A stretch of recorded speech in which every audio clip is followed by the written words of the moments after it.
2036. Well, question control USB-C. Who's at the door?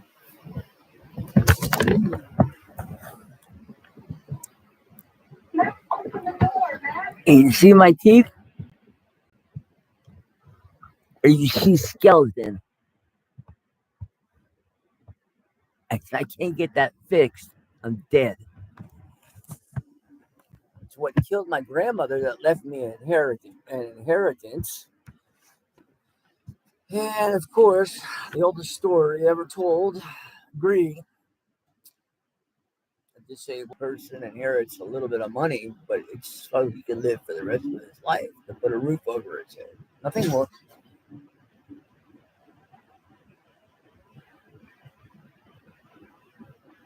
And it's gonna kill me over it. That's what's happening. Or it stole my money. Because I was trying to get help from DCF protection because they were making email death threats, which means there's copies of the death threats. I mean, they saw the death threats, and he was threatening to destroy my townhouse to kill me. And they promised to help. I asked them for the police, asked them to bring a prosecutor's office. I brought them in the room to show them the squalor that I had to live in. I had to take pictures of me. And still, they sat there and forcibly removed me from the house that I was in to get me out of the house because they thought I was going to sue them for my grandmother's house. Well, she passed away a few months ago. And right now, if I can find an attorney that would represent me, I will take that house now. They deserve it, you know. And DCF, DCF is the biggest letdown. I've never seen more negligence in all my life than DCF. When I was a kid, I was abused as a kid, and it used to be HRS. They actually helped me when I was a kid. Now, on the prosecutor's website and DCF's website, they advocate that I'm considered a vulnerable adult because I'm disabled. Yeah, I realize that I am vulnerable, very vulnerable, simply because I've never seen anything like it in my whole life. I don't know if it's a blessing that somebody will see this cry for help one day, an attorney. I've had my constitutional right to an attorney with my own money been blocked repeatedly. I asked for a trust protector to come in. I've asked for all these things, and even had DCF come out to the house just to ask to get my money, to use my money to hire an attorney. And of course, he had to say yes, otherwise he'd be violating my constitutional right in front of them. But of course, when they left, so did the attorney. There was no attorney. Instead, he took all the money. And because DCF was coming out to the house, they were getting scared that I was going to sue them and take the house from them because they all knew he was doing this to me. And they moved him into the same house with me, knowing he was doing these things to me. Okay? So I had to live with this guy too. So they got scared, and I ended up in the hospital. I was at Publix March 1st, about 8:30 in the morning, and all of a sudden, it was Monday evening. I lost 3 days. It had finally gotten to me, and my mind just shut down to everything. I guess I have no memory for 3 days. And I voluntarily admitted myself into the hospital for 9 more days, total 11 days. And March 11th, I got released. And on March 11th, my uncle insisted on picking me up. And I knew that was suspicious right there. because my uncle don't do nothing like that for me. All right. Anyways, he picks me up and he tells me that I gotta leave. I can't go back to the house until my brother and my dad get back to the house. And they forced me to get some of my things, only a few of my things and my cats. And my uncle drops me off, abandons me here in my own townhouse with no AC, 94-degree heat. It almost killed me 6 times last year.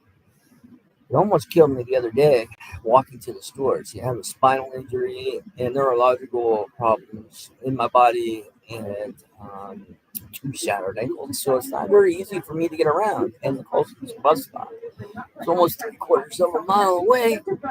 And I can't get any medical help. And I'm very, very sick.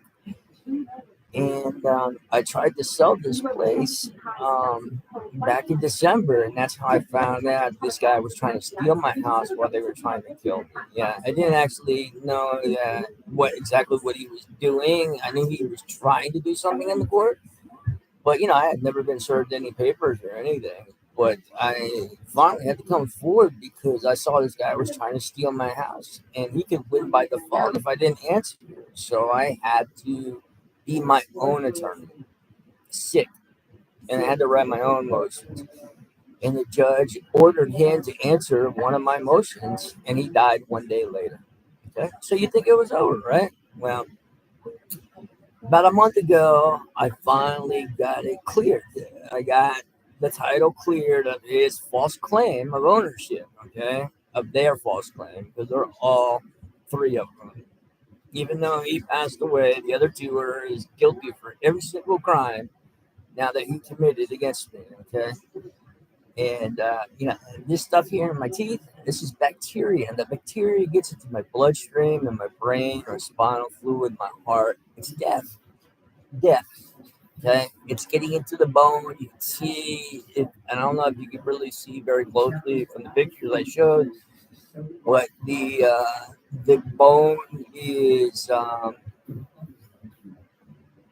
showing that the teeth are abscessing, and the only thing I can do for that when they abscess is pop a hole in it way up into the gum and try to drain all that bacteria out. And sometimes it works, and it's going to kill me. It's a death sentence. Every day could just take my life. But you know what? No one cares. Not the authorities. To the police, when you call the police out to make, a report, they send a regular officer out. Well, those officers, all they deal with is street crime. Well, because there's a civil component to this, because it has to do with an inheritance and a trust, you know, they can't see past the civil and to the criminal, where the disabled person's whole is neglected. He can't get clothes for a thyroid problem he has. He gains weight, so his clothes don't fit him. So he's forced to wear the same clothes for 2 years without washing them, because if they shrunk, he wouldn't be able to have any clothes to wear anywhere. You know how traumatizing that is to see everyone you see on a regular basis, your doctors, your pharmacists, wherever you go, whoever you see on a regular basis, wearing the same clothes and knowing they're dirty too. Couldn't get a pair of shoes. I have 2 shattered ankles. Couldn't get a pair of running shoes. I had to wear for 2 years a pair of boat shoes. No sole, no comfort, no cushioning, nothing. I was blackmailed and used coercion, forcing me to change my medications around. He's not my doctor, okay? And I've been with this doctor since 2008. He has no right to do that. But by him saying he would not pay for that medication, where the trust was an operation from 2016 to 2022, always paid for that medication. That's all the trust paid for, was that medication, okay, the whole time. And now all of a sudden, a couple days before it's due, he's not going to pay for it. And by doing that, he's threatening my life because without that medication, it would have caused me to die. Yeah, definitely would have caused me to die. I would have killed me. And I tried to send him things, letting him know, look, you're threatening my life. And his reply was, oh, stop the drama. Drama? You are threatening my life.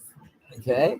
And then they actually, in March, when they abandoned me here, they actually did try to kill me. I mean, they used the heat of the house to try to do it, which is, ingenious. But, this very same day, March 11th, he also cancels the insurance on the house. He abandons me in the hospital. I had a doctor's appointment because he also told DCF that he was going to spend the money to fix my teeth so it wouldn't kill me.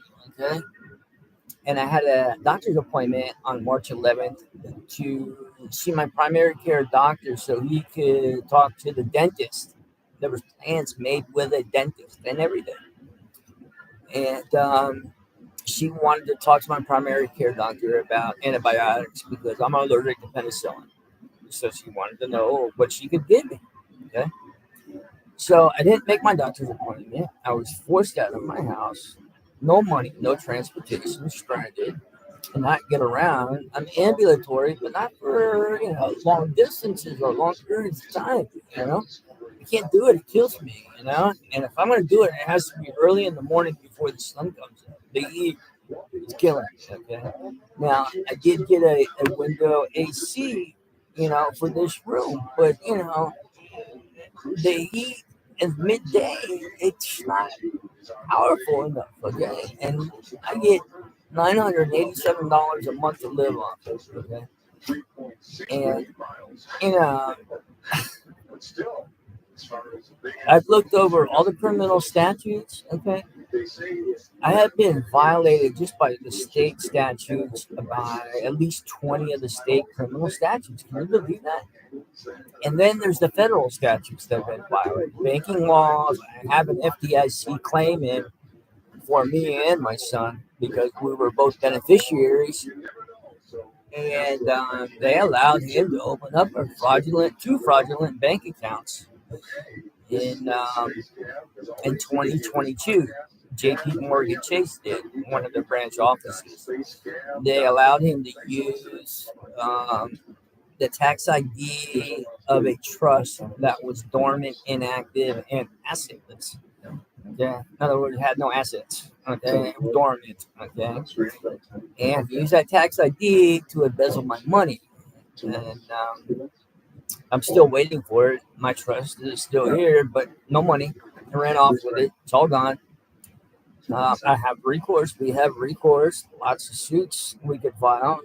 I mean, if there's anybody out there that knows anybody who's not scared of state agencies to sue, like DCF, over absolute negligence, that's the only thing you can sue DCF for is negligence. And man, the amount of negligence is ridiculous. 12 times last year, I called them for help, telling them I couldn't take care of myself. I needed help. I needed them to be removed from this place into a place that was, first of all, I was asking them for help to save me from all this stuff happening. And they just let it happen right in front of their face. Right in front of them. And didn't do a thing. And the last time they came out here and they saw me in the AC with no AC in this place, and what they did to me, the lady told me that SVU would be out the next day. No one showed up. Which is typical of DCF. This is how DCF works. They come out to the complaint, they see the complaint, they take down the complaint, they make you promises, and you'll never hear from them again. You won't be able to call them, they won't return your phone calls, you will never hear from them again. However, they will keep the case open and open and open and open. Even my dad's case, I had to call for my dad to get him help. Okay? His case is still open and he's dead. Okay? And all my cases are open, okay, too. And ain't nothing happening. I'm still dying. And what I need to do is I need to go in the hospital. But you see, where are you at, baby?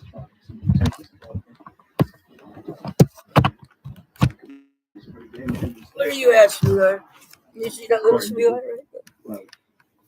That's my little girl, man. That's the one who's a victim. He's been with me through this whole thing, okay? How can I just get up and go to the hospital and abandon her? What am I going to do? What can I do?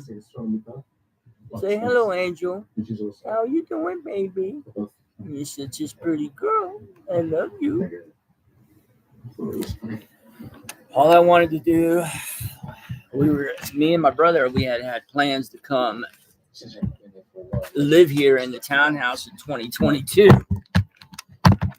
He was going to be my roommate. That's how I was going to be able to afford to pay for this place. Otherwise, I would not be able to afford this place on my disability check. How long? Okay. So, but of course, our dad ruined that and ruined him too. He was mean and nasty with all his kids. He ended up being diagnosed with Parkinson's disease. And shortly after they abandoned me, like about 2 months after they abandoned me, or a month after they abandoned me, he got diagnosed with Parkinson's disease. You know, he was already sick. He could not take care of himself. He was dependent upon myself and my brother to take care of him while he was ripping me off to my face. You know, I try to live my life for God. You know, that's what my whole thing was to come here. I had started the ministry, you know, some years back, you know, and, you know, I don't want just to be all misery, okay, because the one that has shown up for me every time is God. God is the one who always shows up for me. No one else in this world shows up. Not family, not friends. No one has cared what happened to me, what they did. Not a single person. Family, friends, no one. I had no one. So I'm just hoping maybe God tells me, well, why don't you try your brothers and sisters? Those are really your real family, you know. But I reached out to my old church yesterday, Christ Fellowship in Palmetto Bay, to the pastor. And the old pastor, Rick, he was a great pastor at that church, and he passed away. And, you know, when I got sick and I had to take care of my mother for 6 years when she got sick, we weren't able to attend church during that time. And I mean, I'm stranded without transportation. At that time, I had a car that I totaled in 2023. I had money to buy one, but someone else had control of the money. And, you know, I have not seen a dime. I've been fighting 3 years to be able to use an inheritance, to be able to live. It's just to be able to, you know, put a roof over my head, you know. And it just doesn't happen. It just been stolen from me. My whole life is gone. What was that? Yeah, I'm just rotting away. I did get the things worked out on the court to try to sell this house, and I had contracted for sale on this house with a company called Priority Home Buyers here in Miami. They are cash buyers. You know, they're for people that are desperate to sell their home, take advantage of people that are in desperation. You know, and of course, I know the deal. Anyways, I went in December and I couldn't close because of what I did. He filed a fraudulent claim of ownership of this property. He doesn't own this property. It's an inheritance from my grandmother. There's no relation to him at all. It's not his mother. It's my mother's mother. Anyways, he was so jealous that I got the inheritance. He hated my grandmother for number one, and that was one thing. But, you know, to do this to your son, you know, a family, what kind of family does that, you know?